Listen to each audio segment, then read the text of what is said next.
America has been described as a beacon of hope for immigrants coming from all over the world. Immigrants come into the country seeking opportunity and refuge, but are they truly welcomed here with open arms, or are they rejected with hostility?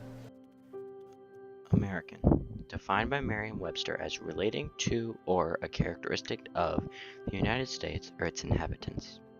However, with the United States gaining vast new cultures and views throughout its existence, the definition of American, as we know it, has surely been shaped by a multitude of events. In this documentary, we will explore historically the sentiments expressed towards newcomers into the country, as well as the modern political and social controversies. As America grew into a nation of power, geographic exploration westward hearkened America to a newfound land of opportunity. Beginning in 1820, immigrants from all over European countries, especially Ireland and Germany, fled their country's famine and economic disparity in search of this fabled territory of awe-inspiring. Instead, they were greeted with sneers and jarring comments from locals. These new immigrants were targeted by industrial companies for cheap labor. Religiously, these new groups were shunned. Worse more, local newspapers, once toting freedom from the King of England, now displayed oppressive political cartoons attacking these refugees. Yet, more immigrants came. With the passing of the Johnson-Reed Act, otherwise known as the Immigration Act of 1924, immigration quotas were set. The number of immigrants into the country was now limited, and the process became much more arduous. Known as naturalization, this process was designed to strip the person of their former nationality and make them American. Maybe one of the most deplorable acts of racism in immigration occurred within the Second World War. Following the Pearl Harbor attack that dragged America into the Second World War, Executive Order 171 was issued, prompting all Japanese Americans to be uprooted from their homes and property and sent to relocation camps scattered among the desert. After the war ended, they were released into poverty. The country they had fought so hard to get into betrayed them and robbed them of all they owned, and yet they still labeled them as Japanese Americans. They were American like anyone else, and yet they were unjustly denied the liberty so essential to us as Americans. In the present, there is an abundance of outspoken views against immigration. Even our very own president is strongly against those who seek refuge into our country. These aren't people. These are animals. And we're taking them out of the country at a level and at a rate that's never happened before. Ever since President Trump was elected into office, there has been so much pressure on immigrants today.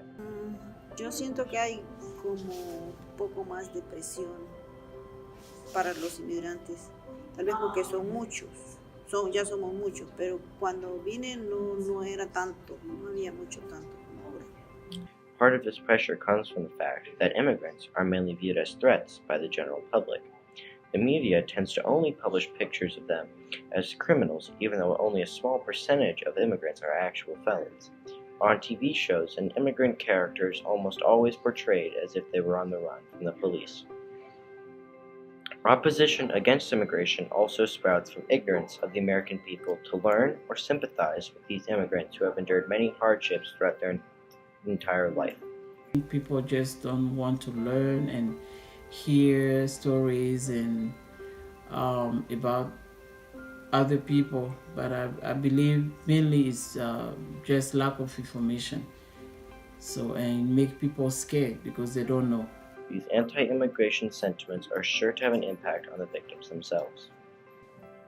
This hostility has an easily observable effect on immigrants and their self-images. They do not think of themselves as Americans.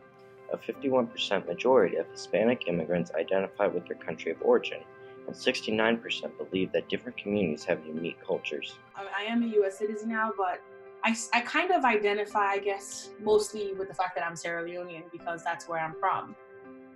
This detachment is best explained through the assimilation process. The U.S. expects immigrants to assimilate into American culture, which is largely white culture. As famous professor Walefi Kete Asante wrote, "A nation of more than 130 cultural groups cannot hope to have all of them Anglo-Saxonized. If immigrants don't fit into white culture disguised as American culture, they will naturally think that they aren't really Americans themselves." But despite immigrants' detachments from American culture and constant hostility, immigrants believe America to be a country of hope and opportunity. Estados Unidos es un país generoso, le brinda oportunidades a todo el inmigrante. It means a lot because it's home. It was home when there was no place to call home. So I think America is mostly good. Most people voted not for Trump. So, it's just this whole system of delegates that's kind of thrown us off, but that made me hopeful. Throughout history, America has claimed to welcome all immigrants and people of all backgrounds, but many Americans have displayed open hostilities towards newcomers. There is no simple way to navigate this discrepancy, and certainly no overarching solution to prejudice in our society. There's good and bad everywhere. There's good Americans, there's bad Americans. Good immigrants, there's bad immigrants, but not all immigrants are bad, and not all Americans are bad. We're just all people.